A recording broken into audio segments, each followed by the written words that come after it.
আমি 1.5 ঘণ্টামান ৱেইট কৰি আছিলোঁ তেওঁৰ কাৰণে আমি ৰেডি হৈ পেলাই মেকআপ চেকআপ লৈ পেলাই ৱেইট কৰি আছোঁ 1.5 ঘণ্টামান হ'ল এণ্ড ফাইনেলি তেওঁ আহিলে অলপ দূৰৰ পৰা দেখা পালোঁ শ্বাহৰুখ খান তাৰপিছত যেতিয়া আমাক মাতিলে ওচৰলৈ চিনটোৰ কাৰণে তেওঁ ফাৰ্ষ্ট হেণ্ডশ্বেক অফাৰ কৰিলে আৰু ক'লে sorry I am late I got stuck in traffic তেতিয়া আমি ভাবিলোঁ বাহ তেওঁৱেই হিৰো তেওঁৱেই প্ৰডিউচাৰ তেওঁৱেই চব আৰু তেওঁৱে আমাক চৰি কৈছে লেট হোৱাৰ কাৰণে চ' যেতিয়া তেওঁ মোক ক'লে যে the director has already seen your previous auditions and he wants to cast you তেতিয়া মোৰ প্ৰথমতে ভাবিলোঁ ই মোক টুপি পিন্ধাই আছে নেকি প্ৰথমতে সেইটোৱে ভাবিলোঁ কেনেকৈ হ'ব পাৰে অডিশ্যন লোৱা নাই ৰেড চিলি প্ৰডাকশ্যন নেকি তেওঁ তাকো ৰেড চিলিজ মই সুধিলোঁ শ্বাহৰুখ খান নেকি তেওঁ ক'লে চিনটো এনেকুৱা আছিল আমি চাৰিজনে তেওঁক সাৱটি ধৰোঁ এণ্ড তেওঁ যিহেতু মেমৰি নাই তেওঁ জাষ্ট চিগাৰটো এনেকৈ লৈ পেলাই টানে আৰু সেইটো যেতিয়া আমি সাৱটি ধৰোঁ মানে জাগা পোৱা নাছিল হাত ক'ৰ পৰা উঠাই আনিব চ' তেওঁ মোক ক'লে just leave a little space for me to take my hand up yes sir বিৰাট ভদ্ৰকৈ ধুনীয়াকৈ এনেকৈ কথা কয় অলৱেজ মোৰ মনত আছে যে এবাৰ মই ভাইটিৰ পৰা 100 টকাও ধাৰ লৈছোঁ তাতে মুম্বাইত আৰু বাছবিলাকত এটা 1 day টিকেট আছিল সেইটো 20 টকাৰ আছিল 20 টকাৰ সেইটো এবাৰ কিনিলে গোটেই দিনটো চলি থাকিব পাৰি আৰু যিমান যায় যিমান বাছত উঠা ডিষ্টেঞ্চৰ কথা নাই জাষ্ট সেই ফৰ দেট 1 full day 20 টকাৰ টিকেটটো ভেলিড মানুহজন লগটো পোৱাৰটো পচিবল নহয় বা আমাৰ কাৰণে বা সম্ভৱ নহয় আপুনি যিহেতু পাই আছে বিজয় সেতুপতি মই নিজে ভাল পাওঁ বিজয় সেতুপতি মানুহজনক কেনেকুৱা লাগিল আপোনাৰ विजय सेतुपति one of माने India's most outstanding actors हिटो होय याद करो मैं कौन हूँ रिमेंबर हेलीकॉप्टर तका तका तका तका तैया तैया নমস্কাৰ মই অৰূপ মৰাং আমাৰ ভডকাষ্টৰ অন্যতা খণ্ডলৈ মই আপোনালোকক স্বাগতম জনাইছোঁ আৰু আপোনালোকে কোৱাৰ দৰে বা আপোনালোকে যেনেদৰে আমাক কৈছিল তেনেদৰে আমি আজি এগৰাকী নতুন অতিথিক আজি আপোনালোকৰ কাষলৈ লৈ আহিছোঁ আপোনালোকে হয়তো থাম্বনেলত অতিথিগৰাকী দেখা পাই আপোনালোকে গমেই পাইছে আজি কোন আছে আমাৰ লগত আমাৰ সকলোৰে মৰমৰ সকলোৰে চিনাকি সকলোৰে পৰিচিত আচলতে লোকেল কমফুৰ জন্মদাতা তেখেত কেনি বসুমতাৰী তেখেত আজি আমাৰ লগত আছে প্ৰথমতে কেনি দা মই আপোনাক আমাৰ এই অনুষ্ঠানটোলৈ স্বাগতম জনাইছোঁ ধন্যবাদ অৰূপ মই সবকে সুধো যে এটা কথা সুধো প্ৰথমতে যে তেওঁলোকৰ খবৰ কেনেকুৱা কিন্তু মই আপোনাক আজি খবৰ কেনেকুৱা নুসুধো মই আপোনাক সুধো আপোনাৰ খবৰ এতিয়া কিমান ভাল ভালটো হয় ভাল বুলি ক'ব লাগিব লাইফত যিখিনি সপোন দেখিছিলোঁ সেইখিনি লাহে লাহেকৈ ফুলফিল হৈ আছে যেন লাগিছে চ' সেইবাবে ভাল বুলি ক'ব লাগিব মই যিহেতু সকলোৰে অসমৰ মানুহে গম পাইছে যে শেহতীয়া পৰ্যায়ত আপুনি বলিউডত গৈ যিটো কাম কৰি আহিছে যাৰ লগত কৰি আহিছে সেইটো এটা ডাঙৰ এচিভমেণ্ট আচলতে অসমৰ কাৰণে এইটো আপোনাৰ ক্ষেত্ৰতো চাগে এটা লাইফৰ এটা ডাঙৰ এচিভমেণ্ট হয় চাগে কিন্তু অসমবাসীৰ কাৰণে এটা সপোন যে SRK শ্বাহৰুখ খানৰ লগত ইমান বিগ ষ্টাৰ একদম ছুপাৰষ্টাৰ এজনৰ লগত কাম কৰি আছে অসমৰ এগৰাকী ব্যক্তি অভিনেতাই সেই কথাখিনি মই যদি প্ৰথমতে মই বাকী কথাখিনি যাম আপুনি কি কাম কৰি আছে আৰু কি চিন্তা চৰ্চা কৰি আছে এইবিলাক জানিম কিন্তু প্ৰথমতে আমি সেই বস্তুখিনি জানিবৰ কাৰণে বেছি এক্সাইটেড হৈ আছোঁ SRK কেনেকৈ আপুনি সেই ইমান এখন বিগ বাজেটৰ ছবি বলিউডৰ সেই চিনেমাখনত প্ৰথম আপুনি প্ৰপ'জেলটো কেনেকৈ আহিলে আপোনালৈ প্ৰথমতে মোলৈ ফোন এটা আহিলে মুকেশ চাবৰা কাষ্টিং কোম্পানীৰ পৰা যে red Chillies is doing a movie and we need a team of 4 people, 4 commandos who will be around him and they will be there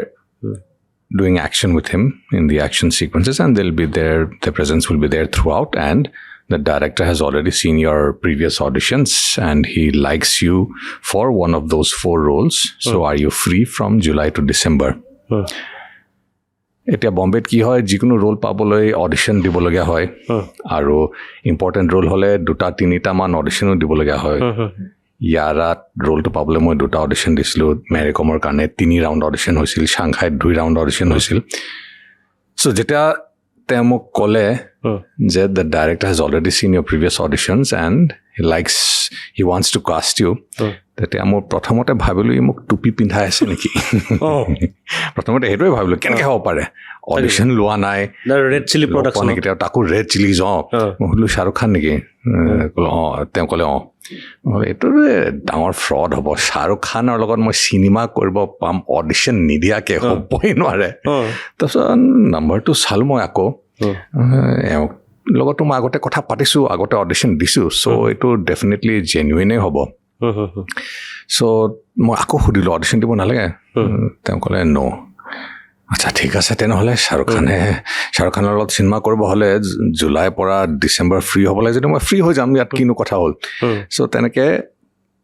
প্ৰডাকশ্যনৰ পৰা তাৰপিছত কল আহিলে পইচা পাতিৰ কাৰণে অলপ বাৰ্গেনিং হ'ল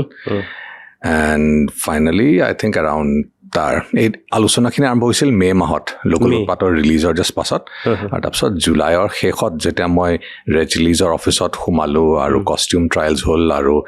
ফাৰ্ষ্ট এছিষ্টেণ্ট ডিৰেক্টৰে মোক কাহিনীটো শুনালে তেতিয়াহে অলপ বিশ্বাস হ'ল যে অ'কে মই একচুৱেলি এইখন ফিল্মৰ পাৰ্ট হ'ম এণ্ড অলছ' কইনচিডেণ্টেলি সেইদিনাই জৱানৰ প্ৰথম টিজাৰটো ওলাইছিল মই ৰেড চিলিজৰ অফিচত বহি জৱানৰ প্ৰথম টিজাৰটো চালোঁ এইখন ফিল্ম এখন ডাঙৰ মানে হিউজ এটা ভলিউমৰ এখন ছবি হ'ব গৈ আছে তেতিয়া আপুনি ক'ত আছিল আপুনি গুৱাহাটীত আছিল নে সেই পৰ্যায়ত যেতিয়া ৰেড চিলিৰ কাৰণে বা ৰেড চিলি প্ৰডাকশ্যনৰ কাৰণে চিনেমাৰ আপোনাৰ কাষ্টিং ডিৰেক্টৰ ফোন কৰিছিল গুৱাহাটী নে মুম্বাই গুৱাহাটীতে আছিলোঁ মই মেইনলি এতিয়া গুৱাহাটীতে বেষ্ট কাম থাকিলেহে বম্বে যাওঁ চ' মই ঘৰতে আছিলোঁ ৰুমতে আছিলোঁ যেতিয়া প্ৰথম কলটো আহিছিল আৰু যেতিয়া ফাইনেলি কথা পাতি ডিচাইড হ'ল মোৰ মনত আছে ফাইনেল পইচা পাতিৰ কথাখিনি মই কোকৰাঝাৰৰ গ'ল্ড চিনেমা বাহিৰত কথা পাতিলোঁ সেই সময়ত লোকেল উৎপাত চলি আছিল চ' আমি শ্ব'টো ৰাইজৰ লগত চাবলৈ গৈছিলোঁ এণ্ড সেই মাজতে বাহিৰত ওলাই আহি মই ফোনত কথা পাতিলোঁ চ' এই কোকৰাঝাৰ গ'ল্ড চিনেমাত হৈছিল ফাইনেল কথাখিনি আপুনি কাক প্ৰথমে কথাটো কাৰ লগত শ্বেয়াৰ কৰিছিল যে মোৰ এনেকুৱা অফাৰ আহিছে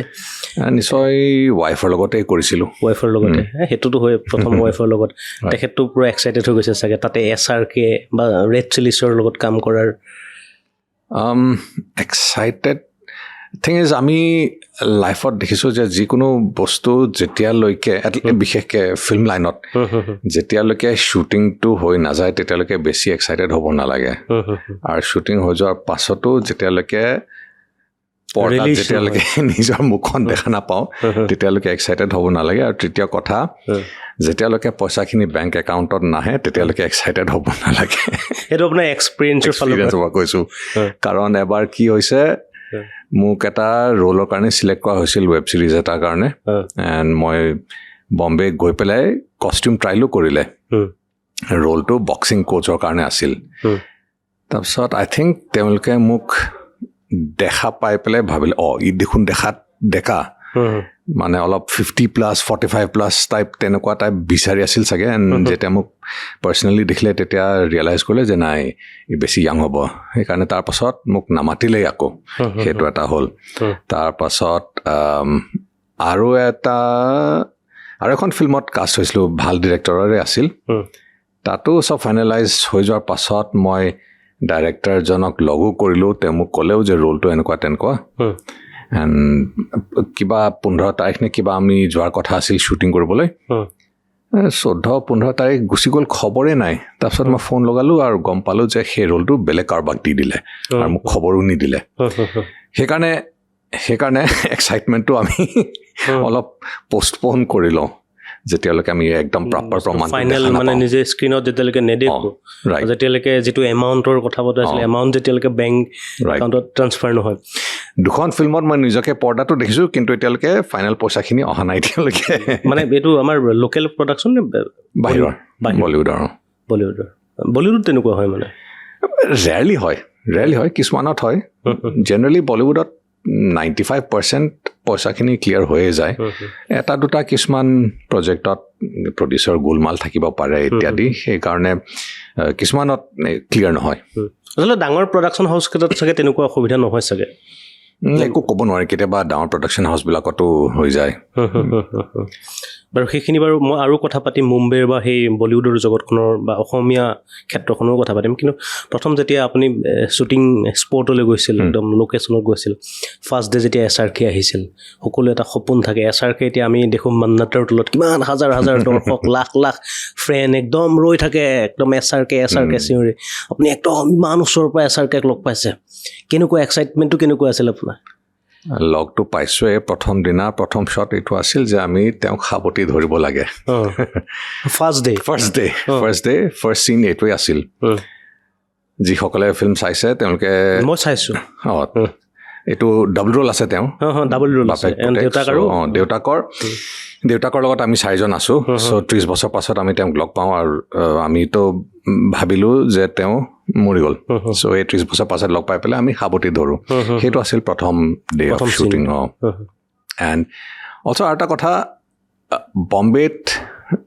ফাৰ্ষ্ট শ্বুটটো মানে ফাৰ্ষ্ট ডেটো এই যে এটা একদম ছবিখনৰ ষ্টাৰ্টিঙতে এটা একশ্যন চিন হয় আৰু এখন গাঁও থাকে গাঁৱত গৈ যে আপোনালোক 3জন গৈ যে এই দেউতাকক বা যিটো মানে ছিনিয়ৰ SRKক আপোনালোকে সেই চিনটো আছিল নেকি ফাৰ্ষ্ট সেইটো চিনটো লোকেশ্যনটো সেইটো আছিল একশ্যনটো বেলেগ কেতিয়াবা কৰা হৈছিল আমাৰখিনি একজেক্টলি নাজানো কোনটো হৈছিল কিন্তু আমাৰ জাষ্ট এদিন আছিল সেইটো লোকেশ্যনত আৰু সেইটো একচুৱেলি বম্বেৰ ভিতৰতেই ফিল্ম চিটিত বনোৱা এটা লোকেশ্যন ফিল্ম চিটিত এই বিশাল গাঁৱৰ ছেটটো চব বনোৱা ঘৰখিনি এণ্ড জন্তু ছাগলী ভেড়া মুৰ্গী ঘোঁৰা ইত্যাদি গোটেইখিনি হায়াৰ কৰি পেলাই অনা কমপ্লিট এটা মানে তাতে এখন গাঁও বনাই লৈছে এইটো চাই ফাৰ্ষ্ট মোৰ মানে ফিউজ হৈ গ'ল যে ইমান টকা অকল এইটো ছেটত বনাওঁতেই গৈছে আমাৰ গোটেই এখন ফিল্ম ৰিলিজলৈকে মানে এইটো ছেটৰ দামত ওলাই যাব ধুনীয়াকৈ তাৰপিছত সেইটো আছিল ফাৰ্ষ্ট ডে তাৰপিছত তেখেত আহি আপোনালোকৰ লগত চ' তেখেতক যেতিয়া ফাৰ্ষ্ট টাইম দেখা পালোঁ তেতিয়া মই ৰিয়েলাইজ কৰিলোঁ যে যিখিনি মাছলছ আমি দেখোঁ অন স্ক্ৰীণ সেইখিনি জেনুইন এইটা VFX মাছলছ হয় মানুহজন জেনুইনলি ফিট খুবেই ফিট এই বয়সতো and slim and trim and আমি 1.5 ঘণ্টামান ৱেইট কৰি আছিলোঁ তেওঁৰ কাৰণে আমি ৰেডি হৈ পেলাই মেকআপ চেকআপ লৈ পেলাই ৱেইট কৰি আছোঁ 1.5 ঘণ্টামান হ'ল এণ্ড ফাইনেলি তেওঁ আহিলে অলপ দূৰৰ পৰা দেখা পালোঁ শ্বাহৰুখ খান তাৰপিছত যেতিয়া আমাক মাতিলে ওচৰলৈ চিনটোৰ কাৰণে তেওঁ ফাৰ্ষ্ট হেণ্ডশ্বেক অফাৰ কৰিলে আৰু ক'লে sorry I am late I got stuck in traffic তেতিয়া আমি ভাবিলোঁ বাহ তেওঁৱেই হিৰো তেওঁৱেই প্ৰডিউচাৰ তেওঁৱেই চব আৰু তেওঁৱে আমাক চৰি কৈছে লেট হোৱাৰ কাৰণে আচলতে এজন শ্বাহৰুখ খান ছুপাৰষ্টাৰ হোৱাৰ উপৰি যে এজন একদম ভাল এক্টৰ মানুহে যে কৈ থাকে কথাটো তাতেই প্ৰমাণ হয় যে কিমান এটা জেণ্টেল কিমান হাম্বল এজন পাৰ্চন একেবাৰে এণ্ড চিনটো এনেকুৱা আছিল আমি 4জনে তেওঁক সাৱটি ধৰোঁ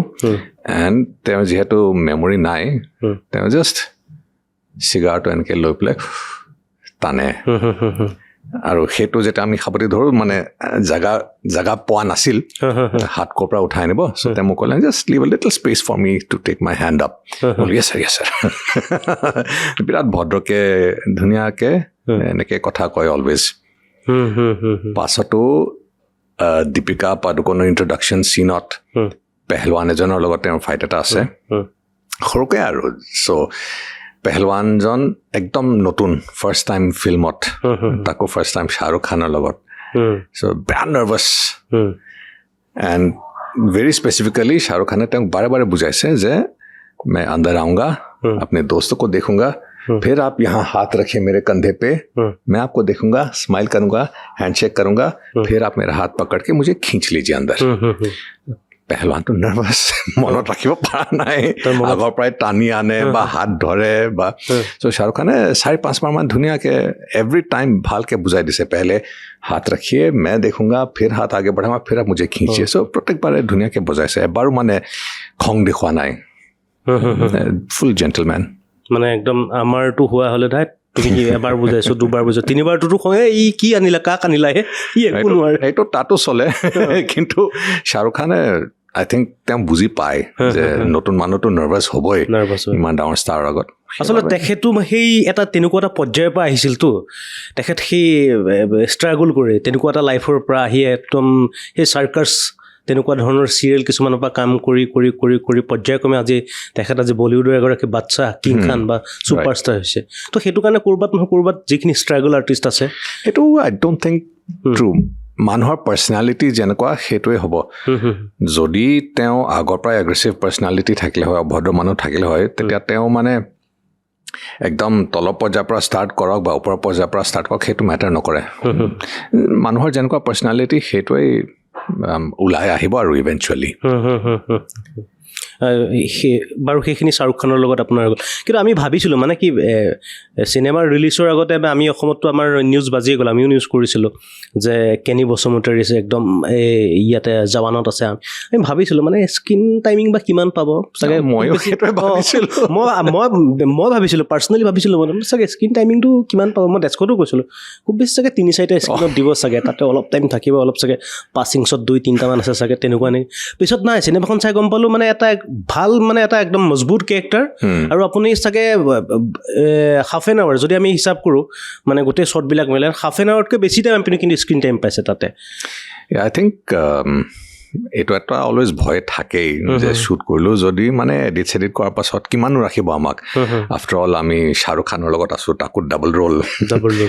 চ' সেইটো এটা চিন্তা লাগি আছিল সেইকাৰণে মই বহুত বেছি ধুলু পিতা নাই ৰিলিজ হোৱাৰ আগত মই প্ৰথমতে একদম ৰাতিপুৱাৰ শ্ব'টো চাব গ'লোঁ অকল ৱাইফ আৰু মাৰ লগত চাবলৈ কিমান আছোঁ মানে মানুহক ক'বলগীয়া হয়নে নাই আছোঁ নে নাই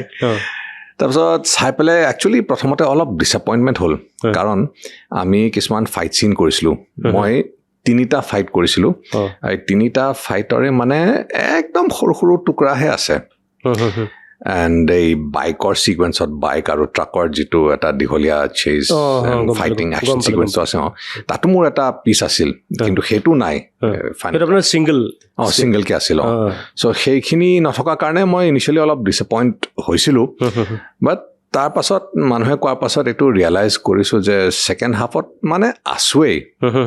ছেকেণ্ড হাফত মানে যেতিয়া এণ্ট্ৰি মাৰে SRK মানে যিজন দেউতাক মানে SRK ডাবল ৰোল এণ্ট্ৰি মাৰে তাৰপিছতো কণ্টিনিউ শেষৰলৈকে মানে লাষ্ট চিনটোলৈকে আপোনালোকে আছে হয় আমাৰ এজ এ টীম আমি আছোঁ এজ এ টীম হিচাপে আপোনালোকে গোটেইখিনি লাষ্টত যেতিয়া হেৰি বিজয় সেতুপতিয়ে যেতিয়া এইটো বল মাৰি থাকে আপোনাৰ এটা ডাইলগো আছে তেতিয়া আপুনি তলত কৰি কিবা এটা কয় মানে ইণ্টাৰভেলৰ পিছৰ পৰা শেষৰলৈকে একদম এণ্ডিঙৰলৈকে আপোনালোক আছে তাতে সেইখিনি চোৱাৰ পাছত ৰাইজে কোৱাৰ পাছতহে অলপ ফিল কৰোঁ যে ঠিক আছে ইমানো ছুটি নহয় পাৰ্চনেলি কিন্তু মই SRK শ্বাহৰুখ খানটো ইণ্ডিয়াৰ বলিউডৰ গোটেই মানুহে চিনি পায় ইণ্ডিয়াৰ গোটেই মানুহে চিনি পায় কিন্তু পাৰ্চনেলি মই কিন্তু বিজয় সেতুপতি এই মানুহজনৰ চিনেমা চাইছোঁ কিন্তু মানুহজন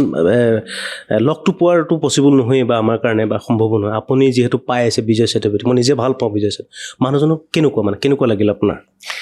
Vijay Sethupathi, one of মানে India's most outstanding actors, সেইটো হয় বিক্ৰমত তামাম ফালিছে as a villain বিক্ৰম বেদা মই চোৱা নাই অকল বিক্ৰমৰ কথা কমল হাছনৰ বিক্ৰম yes তাতে আছিল as villain তাৰপাছত ছুপাৰ ডিলাক্সত ট্ৰান্সজেণ্ডাৰৰ ৰোল প্লে কৰিছে সেইটো মানে কিছু ফালিছে তেওঁ এণ্ড এই জৱানত যেতিয়া আমি চিনকেইটা কৰি আছিলোঁ তেওঁ নিজৰে বহুত ইম্প্ৰভাইজেশ্যন জানে যিটো চিনত আমাক বেছবলেৰে কোবাই আছিল সেই তাতো তেওঁ নিজৰে বহুত কিবা কিবি ইম্প্ৰভাইজেশ্যনছ এণ্ড নতুন কিবা কিবি ভাবি পেলাই ক'লে ফৰ এক্সাম্পল যেতিয়া এই আমাৰ এটা চকু নথকা যিজন টিম মেম্বাৰ আছে তেওঁ যেতিয়া কয় ও চিম্বা থা ইয়ে মুফাছা হে তেতিয়া বিজয় সেতুপতিয়ে কয় কিয়া সমোসা সেইটো তেওঁ নিজে বনোৱা লাইন এণ্ড আৰু এটা পিচ আছে একচুৱেলি যিটো ফাইনেল কাটত নাই যিহেতু তেওঁ শ্বাহৰুখ খানক গুলিয়াই দিছিল হেলিকপ্টাৰত চ' যেতিয়া তেওঁ কয় য়াদ কৰো মে কন হো ৰিমেম্বাৰ হেলিকপ্টাৰ টাকা টাকা টাকা টাকা তাইয়া তাইয়া সেইটো আছিল মানে কিন্তু তাতে আছিল ফাইনেল কাটত নাই চ' এইখিনি বস্তু চাই আমি গোটেইকেইজন আমেজড আছিলোঁ যে এই পাৰফৰ্মেঞ্চটো লৈ কিমান ধুনীয়াকৈ তেওঁ নিজে বনাই মেলি ইম্প্ৰভাইজ কৰি পেলাই নিজৰে বনাই দিলে ডেটছ এট এইটো ফিল্মত এইখন ফিল্মত আই থিংক লেংগুৱেজ বেৰিয়াৰটোৰ কাৰণে কিছুমান বস্তু সিমান ইম্পেক্টফুল হোৱা নাই যিমান হ'ব পাৰিলে হয় মই সেইটো মানে বিজয় সেতুপতি হৈছে এখন একদম পুৰা দক্ষিণৰ এজন নামী দামী আৰু ছুপাৰষ্টাৰ আৰু কিন্তু বলিউডলৈ যেতিয়া আহি যায় বা অভাৰঅল ইণ্ডিয়াৰ ক্ষেত্ৰত আহি যায় তো হিন্দীটো ইম্পৰ্টেণ্ট হৈ যায় তো হিন্দী মানে কি হয় ভাষা এটাৰ শব্দকেইটা জানিলেও টিউনৰো কথা থাকে টিউনৰ কথা থাকে এতিয়া আৰু এটা পাৰ্ট আছিল য'ত যেতিয়া বিজয় সেতুপতিৰ ভায়েক মৰি যায় বিক্ৰম ৰাথোৰে গুলিয়াই দিলে চ' সেইটো পইণ্টত বিজয় সেতুপতিয়ে কয় ये मेरा भाई था पूरी शहर को आग लगा देने से वापस तो नहीं आएगा लेकिन मेरा भाई था आग लगा देते हैं এই বস্তুটো এইটো বেড জমনি ডায়লগ কিন্তু আই থিংক তেওঁ অলপ বেছি কেজুৱেলি কৈ দিয়াৰ কাৰণে চাগে ইম্পেক্টটো নপৰিল যিমান পৰিব লাগিছিল মেবি হ'ব পাৰে মেবি চ' মেবি আই থিংক এই লেংগুৱেজ বেৰিয়াৰটোৰ কাৰণে প্ৰবাবলি অকণমান যিমান হ'ব পাৰিলে হয় সিমান হোৱা নাই মানে সেইটোৱে পাঞ্চটো দিব নোৱাৰিলে কি জানিব আৰু ডাবিঙত যিখিনি মানে বিজয় সেতুপতি যিখিনি ভইচ সেইখিনি তেখেতৰ নিজৰ নে নিজৰে ক'ৰবাত মানে ভালকে যদি চোৱা যায় তেতিয়া গম পোৱা যায় আৰু যে দুই এটা প্ৰনাউন্সিয়েশ্যনত মানে অকণমান মানে প্ৰনাউন্সিয়েশ্যনটো ঠিক নহ'লেও চলি যাব যদি মানে ডেলিভাৰীটো অলপ পাৱাৰত দিলে হয় চ' মেবি সেইকাৰণে চাগে অকণমান থাকি গ'ল আৰু অকণমান থাকি গ'ল বিজয় সেতুপতি আৰু দীপিকা পাডুকনকতো আপুনি লগ পাইছে লগ পোৱা নাই দূৰৰ পৰা দেখিছোঁ ওচৰলৈ যাব নোৱাৰিলে নাই এইটো অকল এই ৰেচলিঙৰ বৰষুণত ৰেচলিং কৰা অকল সেইটো চিনত আমি দূৰতে আছিলোঁ তাৰপিছততো এটা গান ষ্টাৰ্ট হৈ যায় দীপিকা পাডুকন আৰু তাত আমি নাই তাত আপোনালোকে নাই এইটো বেলেগকৈ এক্সট্ৰাকৈ হেৰি তাতে গোটেই আপোনালোকৰ যেতিয়া কিমান দিন হ'ল আপোনাৰ কেইদিন শ্বুট কৰিলে আপোনাৰ টোটেল আপোনাৰ আমাৰ 40-45 দিনমান হ'ব আপোনাৰ অনলি আপুনি আমাৰ টিম গোটেই টিমটোৰ সৈতে 40-45 দিনমান শ্বুট কৰিছে তো 40-45 তাতে মই এইটো কথালৈ আহোঁ ফাইনেন্সিয়েল কথাটোলৈ আহিব লাগিব মানে সেইটো আপোনালোকৰ এইটো কেনেদৰে এটা ফুল পেকেজত দিয়া হয় নে আমাৰ ইয়াতে অসমৰ দৰে বোলে পেকেজ পাৰ ডে হিচাপত তেনেকৈ আমাৰ পেকেজত আছিল ফিক্সড পেকেজ এটা আছিল তাত বেলেগ বেলেগ থাকে কিছুমান পেকেজত আছিল কিছুমান পাৰ ডেট আছিল চ' ইট ডিপেণ্ডছ অন মানে আপোনালোকৰ 4জনেই পেকেজ আছিল তেতিয়া আৰু ভালেই চাগে পেকেজ গোটেইখিনি কথা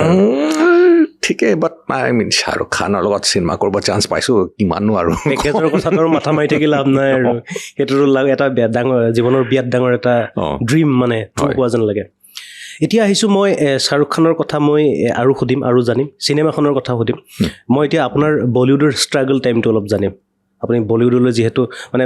মুম্বাই যিটো যাত্ৰা কৰিলে অসমৰ পৰা আপুনি গ'ল মুম্বাইত তাতে আমাৰ আৰু এটা সমস্যা আছে কি আমি অসমৰ পৰা বা নৰ্থ ইষ্টৰ পৰা যিবিলাক যায় অকণমান আমাৰ ফেচ বাট সেইবিলাকৰ সমস্যাৰ কাৰণে বা আমাৰ ভইচৰ কাৰণে কেতিয়াবা বিভিন্ন ধৰণৰ সমস্যাৰ কাৰণে ক'ৰবাত মানে বলিউডত মানে সুবিধাটো নোপোৱা যেন লাগে নেকি বা সেই ষ্ট্ৰাগল টাইমটো অলপ কওক না আপোনাৰ সেইটো ডেফিনেটলি এটা কথা হয় যে যদি আমাৰ লুকটো যিটো ইণ্ডিয়ান লুক যদি নাই সেইটো আমি বহুত জেগাত ফিট নহওঁ বিশেষকৈ ছাপ'জ চিৰিয়েলবিলাকত বা ফেমিলি অৰিয়েণ্টেড মুভিবিলাকত কাহিনীবিলাকত তাততো কোনো চান্সেই নাই চ' এটা কথা কি হৈছে কিন্তু লাষ্ট এৰাউণ্ড 15-20 বছৰমানৰ পৰা সকলোৱে চেষ্টা এটা কৰিছে যে নৰ্থ ইষ্টৰ পৰা কোনোবা কেৰেক্টাৰক ইনক্লুড কৰিবলৈ এইটো আৰম্ভণি হৈছিল এডভাৰটাইজমেণ্টৰ পৰা এডভাৰটাইজমেণ্টত য'ত স্পেচিয়েলি যিকেইটা এডত অল অভাৰ ইণ্ডিয়াৰ পৰা মানুহ লাগে আগতে অকল বেংগললৈকে লিমিটেড আছিল চ' আজিকালি নৰ্থ ইষ্টৰ পৰাও কাৰোবাক ইনক্লুড কৰিব চেষ্টা কৰে চ' তেনেকৈ চিনেমাবিলাকতো আজিকালি ট্ৰাই কৰে টু বি ইনক্লুচিভ এতিয়া জৱানৰে এক্সাম্পলটো যদি মই কওঁ আমাৰ টিমৰ 4জন আছিলোঁ এজন পাঞ্জাবী এজন মহাৰাষ্ট্ৰীয়ান এজন তামিল আৰু মই চ' 4 কোণৰ পৰা মানে 4টা জেগাৰ পৰা মানে ইণ্ডিয়াৰ 4টা পাৰ্টৰ পৰা লৈ আহিছে মানে 4জন এটা আচলতে আমাৰে সৌভাগ্য বুলিয়ে ক'ব লাগিব কি জানে এইটো বৰ্ষত 2খন চিনেমা আহিলে এছাৰকে তৃতীয়খন আহিব একদম শেষত আহিব 2023 ডিচেম্বৰত আহিব ৰাজু হিৰাণী বাৰু পাঠান আৰু জৱান পাঠানত আমাৰ অসমৰে এগৰাকী এক্টৰে মানে অভিনেতাই দিগন্ত বৰা তেখেত এটা ভাল দিগন্ত ক্ষমা কৰিব দিগন্ত হাজৰিকা এটা ধুনীয়া তেখেতো এটা লিড কেৰেক্টাৰে পাইছিল আৰু তাৰপিছত আহিল আপুনি মানে অসমৰ ভাল দিন আৰম্ভ হৈছে নেকি বাৰু বলিউডত এগেইন অলপ নাম্বাৰ্ছৰ গেমো আছে ইয়াত এতিয়া আমাৰ পপুলেশ্যনটো যদি চাব যাওঁ এপ্ৰক্সিমেটলি 3 কোটি মান মানুহ আমি অসমত 3.5 কোটি এপ্ৰক্সিমেটলি এণ্ড ইণ্ডিয়াৰ অভাৰঅল পপুলেশ্যন এতিয়া কিমান 115 কোটি মান আছে চ' নাম্বাৰ্ছ গেম আৰু এইফালে ইমান ডাঙৰ পুল এটা আৰু এইফালে আমি সৰু পুল এটা চ' মাজে মাজে আমাৰ পৰাও মানুহ চান্স পাই থাকিব আৰু তেনেকৈ চ' ইটছ আ নাম্বাৰ্ছ গেম তো সেইটো বাৰু বলিউডৰ ষ্ট্ৰাগলটো কওকচোন আপুনি মুম্বাইত গৈ কেনেকৈ থকা খোৱাৰ সেইবিলাক ব্যৱস্থা মুম্বাইত গৈ আটাইতকৈ ডাঙৰ এটা মোৰ কাৰণে এডভান্টেজ আছিল যে ঘৰত পইচা পঠাবলগীয়া নাছিল কাৰণ মা দেউতা দুজনৰে চাকৰি আছিল চ' সেইকাৰণে সেই টেনশ্যনটো নাছিল সেইটো এটা ডাঙৰ টেনশ্যন থাকে বহুতৰে এণ্ড বিশেষকৈ যদি গৈ পেলাই যদি ভাল পৰ্যায়ৰ কাম নাপায় তেনেহ'লে অলপ কষ্ট হয় আৰম্ভণিতে গৈ পেলাই নেটৱৰ্কিং কৰা মানুহক লগ কৰা কাম বিচৰা সেইটোত বহুত যথেষ্ট টাইম লাগি যায় ময়ো আই থিংক আৰম্ভণি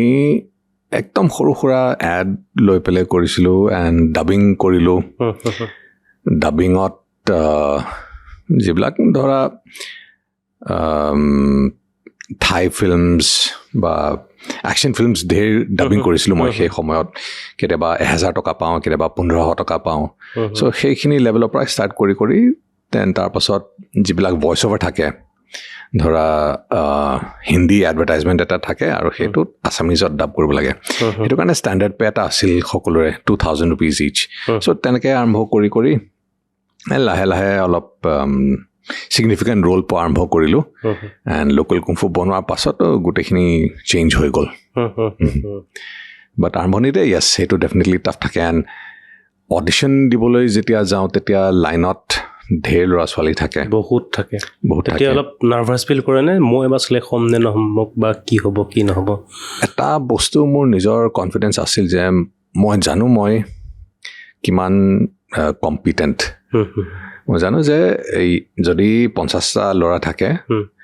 এটলিষ্ট টপ 5-10ত মই থাকিম সেইখিনি মোৰ কনফিডেঞ্চ আছিল কাৰণ মই চবৰে অডিশ্যন দেখি থাকোঁ আৰু মই জানো কাৰ অডিশ্যন বেয়া হৈছে কাৰ অডিশ্যন ভাল হৈছে আৰু বিশেষকৈ কমেডি যদি দৰকাৰ পৰে কমেডি বস্তুটোত মই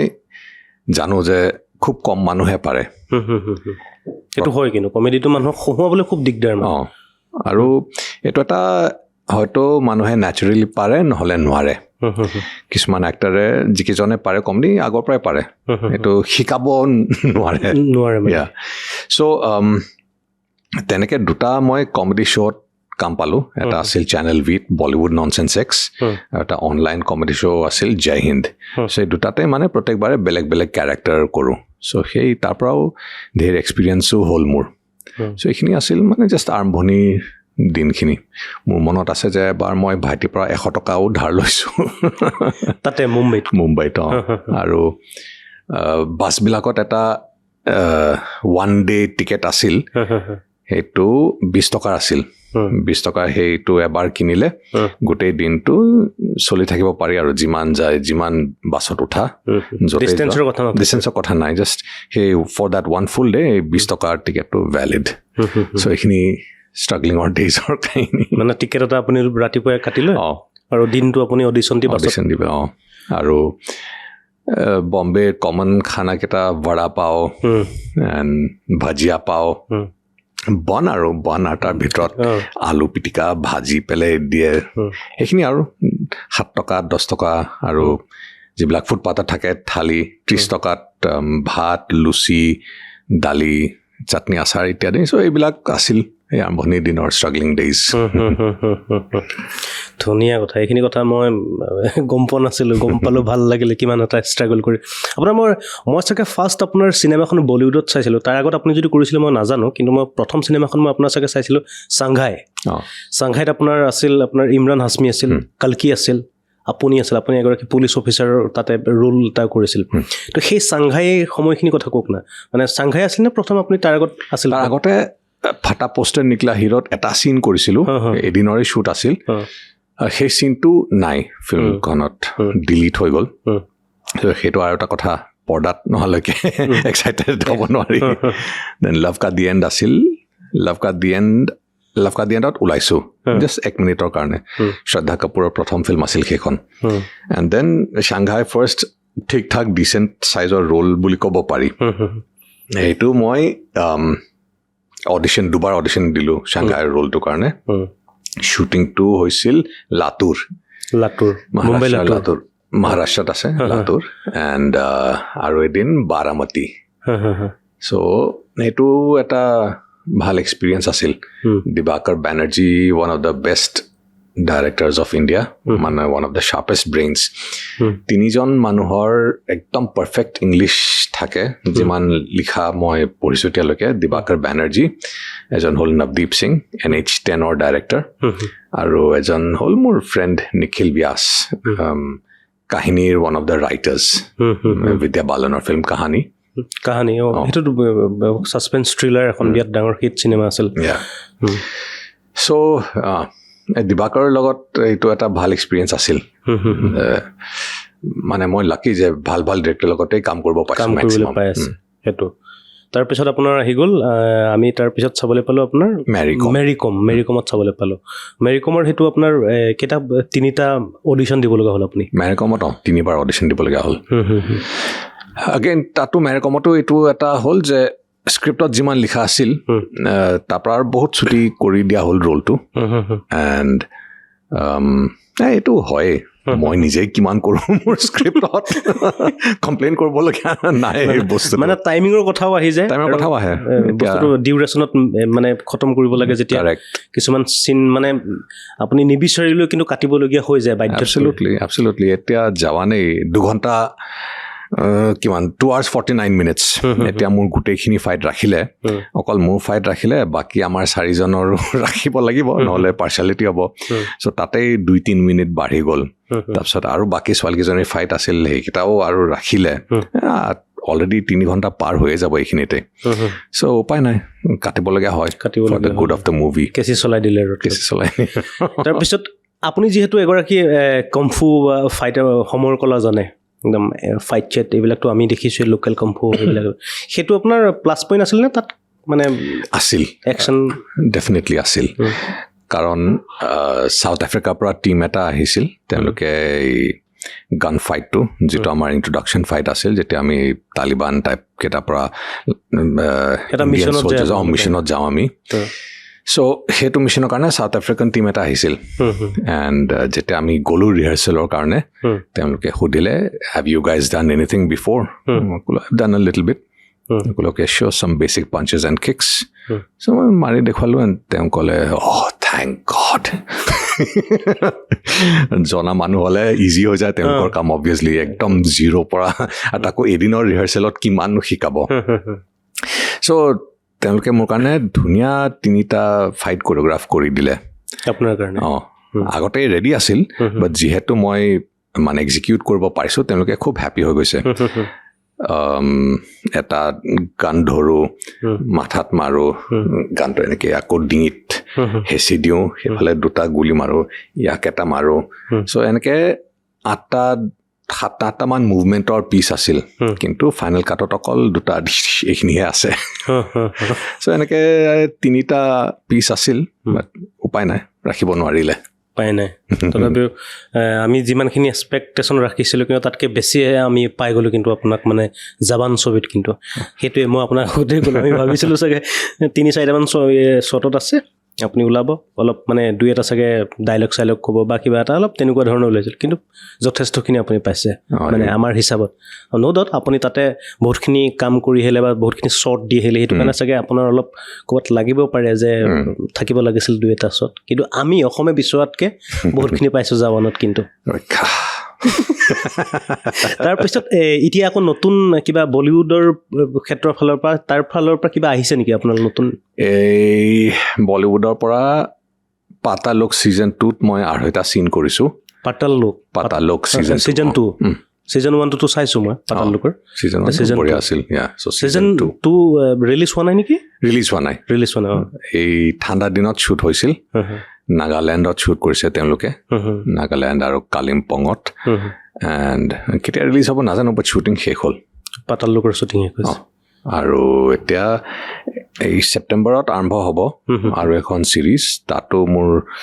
6-7 দিনমানৰ কাম আছে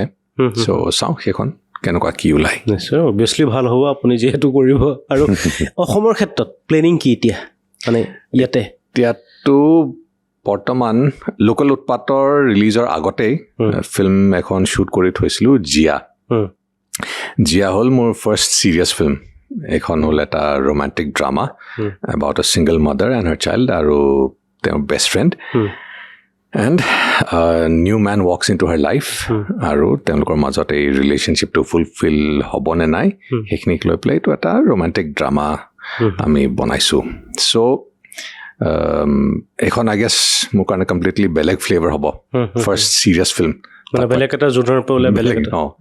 বেলেগ জোন then local kung fu 3 local kung fu 3 দেখা পাইছেনে আহি আছে চাগে লোকেল কম্ফু 3 কেতিয়া অহা বছৰ টিচাৰ্ছ ডে অহা বছৰ 5 ছেপ্টেম্বৰ লোকেল কম্ফু ৰিলিজ পাব অভাৰঅল মানে অসমত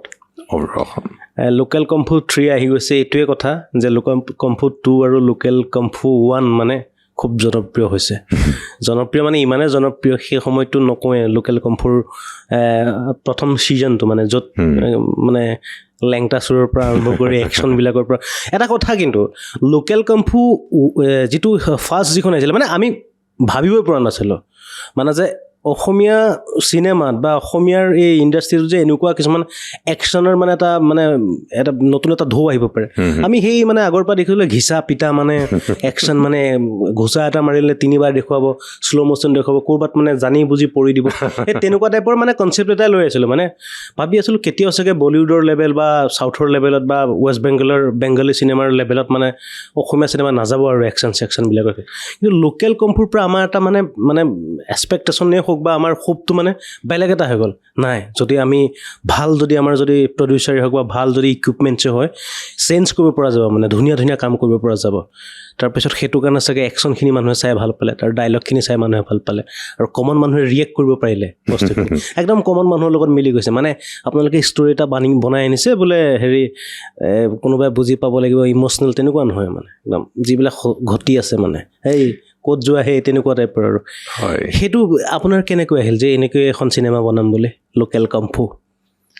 ফাৰ্ষ্ট থিংটো আমাৰ গোটেই নৰ্থ ইষ্টতে মাৰ্চেল আৰ্টছৰ টেলেণ্ট বহুত আছে এইটো জাষ্ট আমি ঠিক টাইমতে আহি পেলাই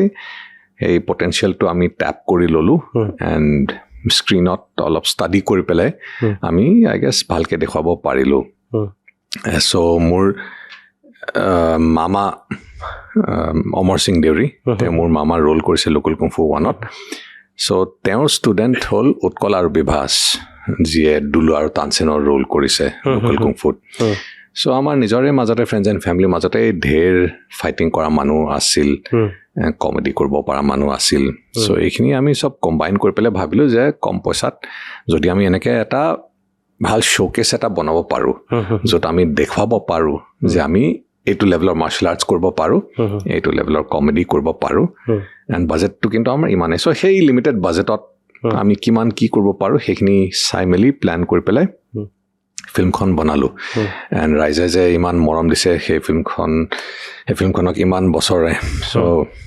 মই চিৰদিনলৈ গ্ৰেটফুল এণ্ড থেংক ইউ এইটো এটা লাইফৰ মানে ডাঙৰ এটা মানে ভাবি থকা কথাবোৰ যেতিয়া সেইটো চাগে প্ৰথম ধাপ আছিল যে ডাঙৰকৈ চিন্তা কৰিবলৈ ইয়াৰ পিছত আমি ইমানো ভবা নাছিলোঁ যে ইমান পপুলাৰ হৈ যাব আমি জাষ্ট ভাবিছিলোঁ যে আমি আমাৰ ফালৰ পৰা যিমান পাৰোঁ entertaining and action packed and comic film বনাম চ' এইটো লেভেলৰ ছাকচেছ যে পাব সেইটো আমি ভবা নাছিলোঁ এণ্ড এইটো অলছ' বম্বেটো মোৰ কাম দিলে কাৰণ লোকেল কুংফু বনোৱাৰ পাছত মই মোৰ প্ৰথম টিভি ডাইৰেক্টিঙৰ কাম পালোঁ বম্বেত লোকেল কুংফু মোৰ ফ্ৰেণ্ড নিখিল ব্যাস তেওঁ মোক ৰিকমেণ্ড কৰিলে বালাজীত চ' বালাজীত এটা টিনেজাৰ্ছৰ কাৰণে এটা শ্ব' বনি আছিল কনফেশ্যনছ অফ এন ইণ্ডিয়ান টিনেজাৰ চ' মোক চিনাকি কৰাই দিলে সেইটো শ্বৰ প্ৰডিউচাৰৰ লগত এণ্ড তেওঁ গম পালে যে মই ফিল্ম বনাইছোঁ এখন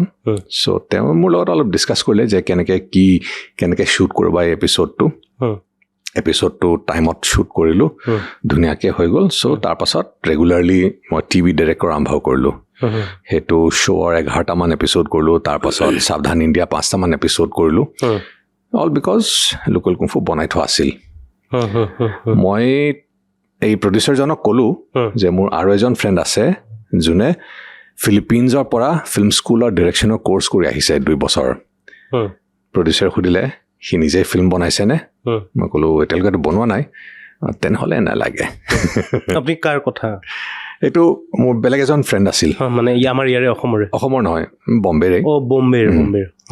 চ' জাষ্ট বিকজ মই লোকেল কুংফু এখন ফুল ফিল্ম বনাই থৈছিলোঁ প্ৰডিউচাৰে মোক প্ৰিফাৰেঞ্চটো দিলে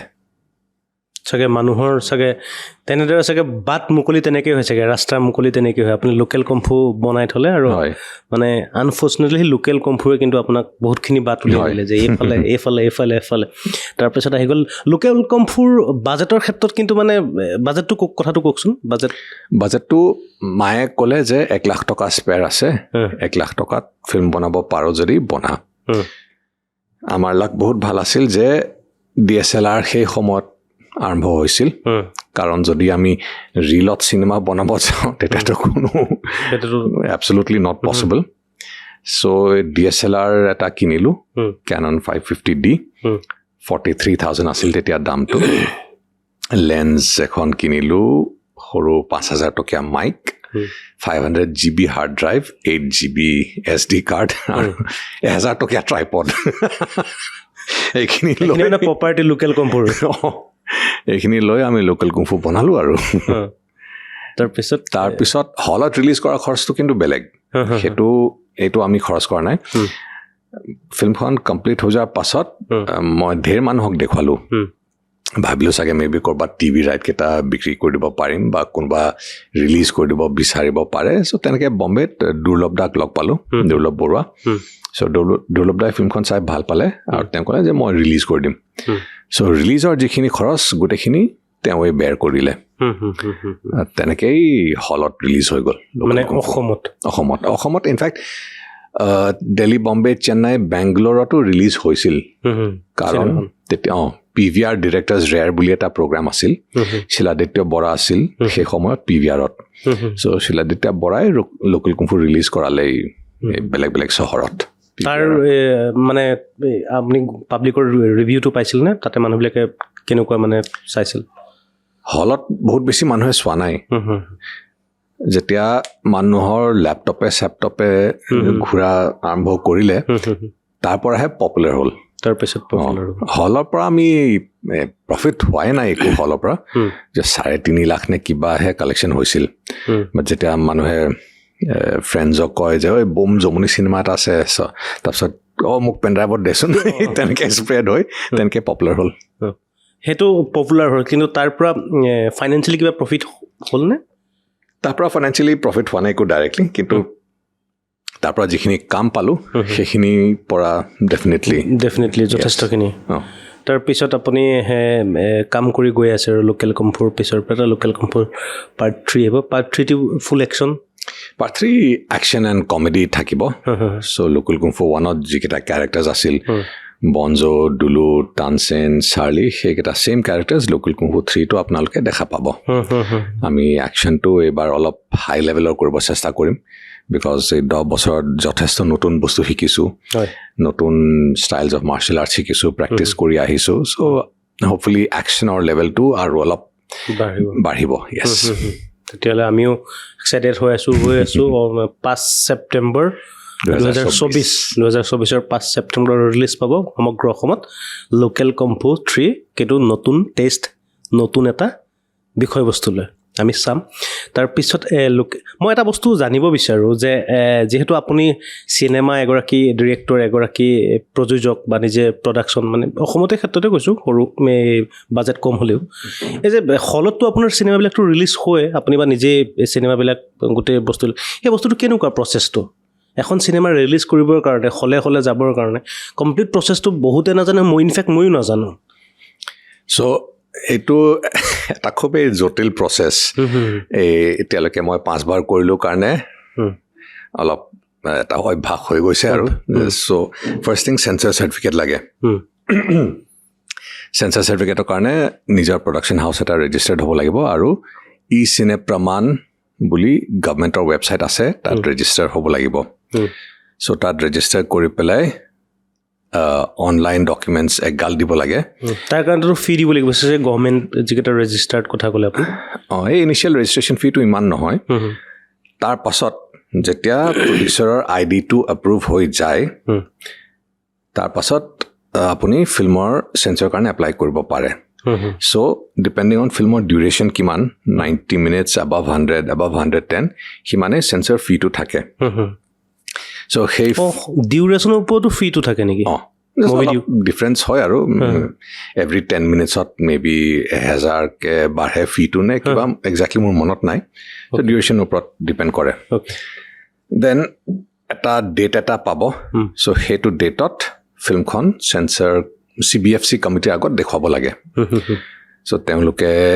তাৰপিছত চাৰ্টিফিকেট দি দিব UAA যেনেকৈ যি হওক এণ্ড দেন চাৰ্টিফিকেট পোৱাৰ পাছত কিন্তু ফিল্মৰ 1 ছেকেণ্ডো ইফাল সিফাল হ'ব নোৱাৰে মানে যিমান ডিউৰেশ্যন যে এনেকৈ আছিল তেনেকৈ থাকিব চাৰ্টিফিকেটত যি আছে ডিউৰেশ্যন সেইটোৱে ডিউৰেশ্যন থাকিব লাগিব যেতিয়া ফাইনেল মাষ্টাৰ কপিটো তেতিয়া আপোনালোকে প্ৰজেকশ্যন কোম্পানীবিলাকক দিব বেলেগ বেলেগ হলত বেলেগ বেলেগ প্ৰজেকশ্যন ছিষ্টেম থাকে ফৰ এক্সাম্পল অনুৰাধাত স্ক্ৰাবল ছিষ্টেমটো আছে কিছুমানত UFO থাকে আৰু কিছুমানত কিউব থাকে চ' এই তিনিটা প্ৰজেকশ্যন ছিষ্টেমৰ কাৰণে আমি ফিল্মখনৰ মাষ্টাৰ কপি তেওঁলোকক পঠাব লাগে আপুনি যিকেইটা কথা ক'লে যে UFO সেইকেইটা মানে এটা মেচিন নেকি প্ৰজেকশ্যন ছিষ্টেম বুলি ক'ব পাৰি UFOয়ে বম্বেত প্ৰচেছ কৰি পেলাই ইয়াত যিকেইটা হলত UFO প্ৰজেকশ্যন আছে তেওঁলোকে ট্ৰান্সমিট কৰি দিব চ' যিবিলাক হলত কিউব আছে কিউবে সেইবিলাকত প্ৰজেকশ্যন কৰাই দিব গম পালোঁ চ' এইটো কৰাৰ পাছত এইটোত খৰচ আছে UFOত ৰিজনেল ফিল্মৰ কাৰণে 88,500 কিবা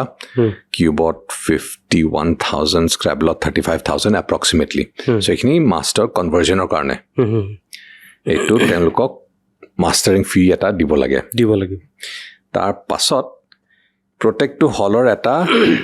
ফি থাকে হলৰ ভাড়া বুলি ক'ব পাৰা আৰু চিম্পল টাৰ্মছত ক'ব গ'লে চ' কোনোবা অলপ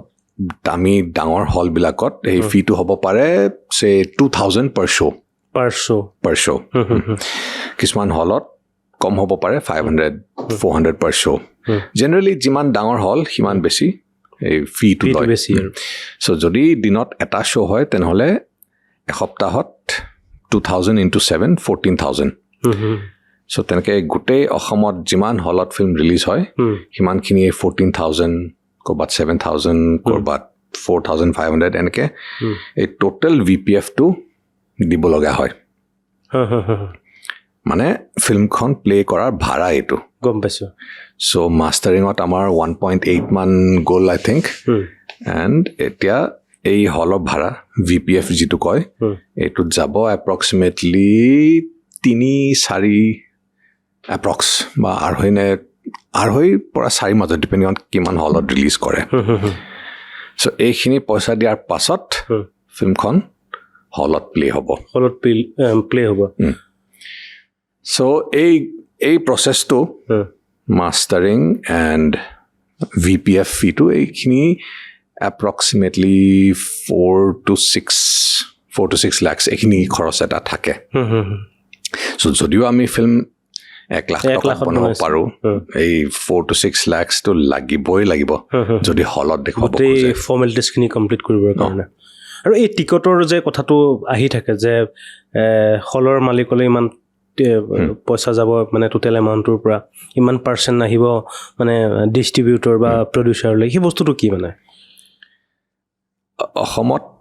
50-50 বিভাজন হয় চৰকাৰক টেক্স দিয়াৰ পাছত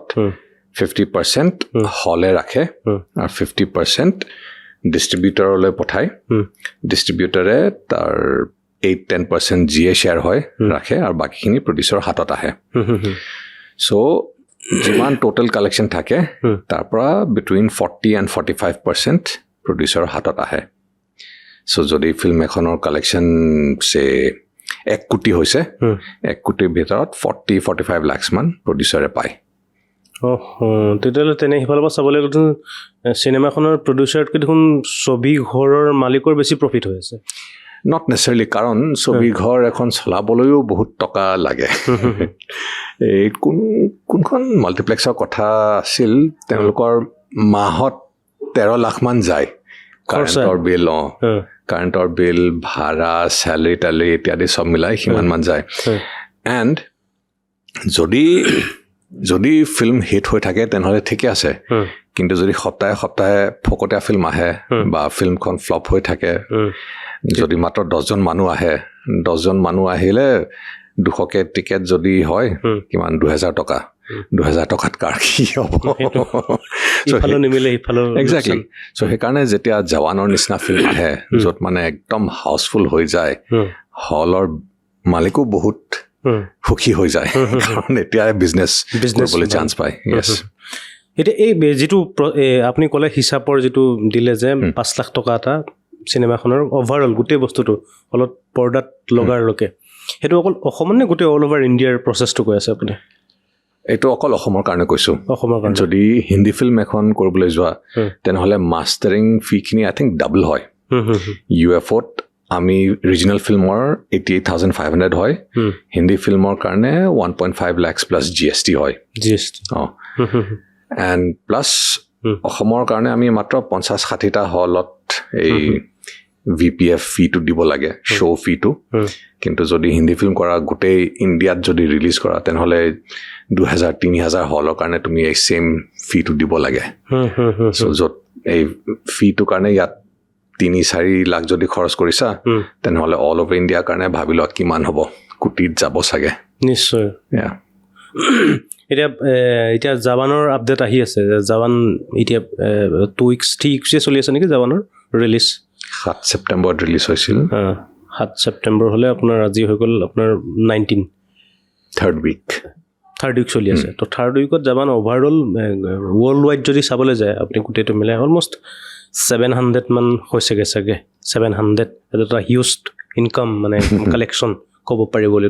1000 টো হ'বই সেইটো চিয়'ৰ আপুনি এইটো মাহতে 4th উইকতে 1000 আপুনি 1000 এখন ছবি ক্লাবত আপুনি এগৰাকী মেম্বাৰ এনেইতো ভালেই লাগে এতিয়া সেইখিনিৰ পৰা যদি অলপ পাৰ্চেণ্টেজ এটা আমিও পাব পাৰি আৰু ভাল লাগিল হয় লোকেল উৎপাত যেতিয়া হিট হ'ল মই মোৰ গোটেই কাষ্ট এণ্ড ক্ৰু কিন্তু অলপ কিবা এটা এক্সট্ৰাকে বোনাছ এটা দিলোঁ লোকেল উৎপাত সেই সেই লোকেল উৎপাদত কিন্তু বহুতখিনি আপোনালোকে কৰিছিল আপোনালোকৰ কালেকশ্যন লোকেল উৎপাতৰ 1.4 crore হৈছিল কালেকশ্যন 1.4 crore বাপৰে মানে কিমান আপোনাৰ ওভাৰঅল গোটেই বস্তুখিনিত কিমান খৰচা হৈছিল আই থিংক 32 পৰা 35 লাখৰ মাজত খৰচ হৈছিল গোটেইখিনি মিলাই আৰু মই যদি 1 ধৰোঁ ৰাউণ্ডত যদি ধৰোঁ 1 crore যদি ধৰোঁ তেতিয়াও মানে 50 crore এটা আপোনাৰ লেক্স এটা মানে আপোনালোকৰ প্ৰফিটত আছে বুলি ক'ব পাৰি নেকি তাত কি হয় কিছুমান এটা significant chunk এটা ৰাখি থৈছোঁ মেইনলি লোকেল কুংফু 3 কাৰণে লোকেল উৎপাতৰ প্ৰফিটখিনি মেইনলি লোকেল কুংফু 3 বনাওঁতেই যাব এইটো এটা ডাঙৰ চাংক এটা মই কাষ্ট এণ্ড ক্ৰু মাজত ডিষ্ট্ৰিবিউট কৰি দিলোঁ লগতে এইটো কিছুমান অসুবিধা থাকে কিছুমান হ'লে দেৰিকৈ দিয়ে পইচা বা অকণমান দিয়ে তাৰপিছত ৰিমাইণ্ড কৰাৰ পিছত আৰু অকণমান দিয়ে তাৰপিছত আৰু অলপ ৰিমাইণ্ড কৰাৰ পিছত আৰু অকণমান দিয়ে দিছিলোঁ নহয় তেনেকৈ সেইটোও চলে কিছুমান হলৰ লগত আৰু 1-2 পৰা আমি এতিয়ালৈকে পইচা পোৱাও নাই যদিও ইনফেক্ট কিমান এবছৰ পাৰে হৈছে চ' এইখিনি সৰু সুৰা অসুবিধা থাকেই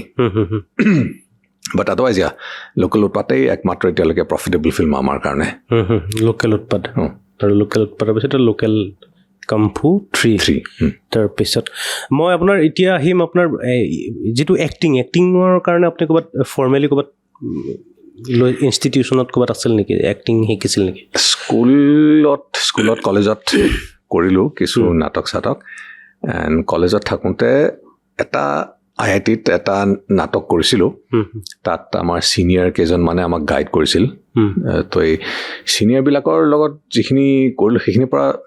অলপ ডেভেলপ হ'ল যথেষ্ট তাৰ পাছত বম্বেত গৈ পেলাই মই এটা সৰু 3 মহীয়া কোৰ্স এটাও কৰিলোঁ বাট ইমান এইবিলাক কৰি ইমান বেছি লাভ নাই মোৰ মতে যদি কোনোবাই এক্টিং শিকিব বিচাৰে লং টাৰ্ম কিবা এটা কৰিব লাগে এবছৰ 2 বছৰ নাইবা সৰু সুৰা ৱৰ্কশ্বপ কৰিব লাগে বম্বেত ঢেৰ কোৰ্স আছে এনেকৈ 3 মহীয়া কোৰ্স য'ত ফিজ বহুত কিন্তু ইমান লাভ নাই নাই অ'নাৰবিলাকেহে ধনী হৈ যায় তাতকৈ সৰু সুৰা ৱৰ্কশ্বপছ কৰা বেটাৰ নাইবা NSD FTIIত গৈ পেলাই দীঘলীয়া কোৰ্স আপুনি এক্টিঙৰ তেনেকুৱা ৱৰ্কশ্বপ মানে আৰম্ভ কৰে নেকি অসমত মানে ভাবিছে নেকি বা কৰে নেকি নাই কাৰণ মই নিজে আনট্ৰেইনড চ'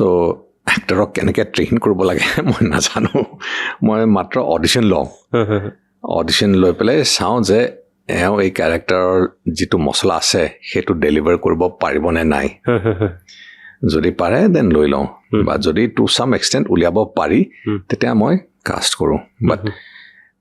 মানুহ এজনক ফ্ৰম 0 টু ভাল এক্টাৰ সেইটো কোনেও বনাব নোৱাৰে সেইটো অলৰেডি পোকটো বা অলৰেডি চিডটো থাকিব লাগিব সেইটো হয় মানে এতিয়া গান নজনা মানুহ এজনক বা ল'ৰা এজনক যদি মাক বাপেকে যিমানে জোৰ দিয়ে যে তুমি হাৰমনিয়াম তাবলা য'তেই নিদিয়ক আচলতে সেইটো কিছুমান ইনবৰ্ন থাকে এক্টিং কৰিবৰ কাৰণে এক্টিঙৰ সেই যিটো কলা বা সেই বিষয়টো আপোনাৰ মানে থাকিব লাগিব তেজত থাকিব লাগিব ব্লাডত থাকিব যে এক্টিং এই যধেমতেতো আৰু মই এক্টাৰ বুলি কৈতো লাভ নাই নাই কথাটো তেনেকুৱা ধৰণৰ এক্সেক্টলি আৰু আপোনাৰ ফৰ্মেল এডুকেশ্যনৰ কথা যদি মই সোধোঁ Don Bosco Guwahati Don Bosco Tezpur Saint Mary's লখিমপুৰত আছিল নেকি লখিমপুৰত আছিলোঁ তাৰ পৰা মেট্ৰিক দিলোঁ মেট্ৰিকলৈকে তাতে আছিলে 2 বছৰ ক্লাছ 9 আৰু 10 লখিমপুৰত আছিল মানে ছেইণ্ট মেৰিজৰ পৰা তাৰপাছত কটন কলেজৰ পৰা হায়াৰ ছেকেণ্ডেৰী ছায়েন্সত তাৰপাছত IITত গ'লোঁ তাৰ পৰা পলাই আহিলোঁ IITত গৈ পলাই IITত মানুহে যাবৰ কাৰণে কিমান চিন্তা চৰ্চা কৰি থাকে কিমান মানে প্লেনিং লৈ থাকে আপুনি IITত গৈ আকৌ পলাই গৈছিল সেইটো বস্তুটো বুজি নাপালোঁ মোৰ আগৰ পৰাই ইণ্টেনশ্যন আছিল ফিল্ম ডাইৰেকশ্যন পঢ়িম film and television institute of India পুনেত সেইটো কৰিবলৈ ডাইৰেকশ্যন বোলে ডাইৰেকশ্যন কোৰ্চৰ কাৰণে এপ্লাই কৰিবলৈ গ্ৰেজুৱেট হ'ব লাগে এতিয়া 1997ত আমাৰতো একো আইডিয়া নাই কি কৰিব লাগে যদি ছায়েন্সত ভাল ডক্টৰ ইঞ্জিনিয়াৰ এইবিলাক বায়'লজি বেয়া পাওঁ চ' ডক্টৰো অনলি ইঞ্জিনিয়াৰ চ' গোটেইকেইটা ইঞ্জিনিয়াৰিং এণ্ট্ৰেঞ্চ দিলোঁ IIT দিল্লীত পাই গ'লোঁ তাত গৈ পেলাই আৰু মানুহে কি কয় মেট্ৰিক ভালকৈ কৰি ল তাৰপিছত লাইফটো ঠিক তাৰপিছত মানুহে কয় হায়াৰ ছেকেণ্ডেৰী ভালকৈ কৰি ল তাৰপিছত কলেজত আৰাম যেতিয়া IITত পালোঁ প্ৰফেচাৰজনে ক'লে নাও ইয়ৰ ৰিয়েল ফাইট ষ্টাৰ্টছ মই বোলে এই 2 বছৰ কি কৰি আছিলোঁ IITত গৈ ফাইট আপোনালোকৰ মানে এতিয়ালৈকে আপুনি একো কৰাই নাছিল IIT পৰাই ষ্টাৰ্ট হ'ব মই হায়াৰ ছেকেণ্ডেৰীত ভালকৈ পঢ়া শুনা কৰিলোঁ আৰু 10 নম্বৰ পালে মই ষ্টেণ্ড হ'লোঁ হয় ছায়েন্সত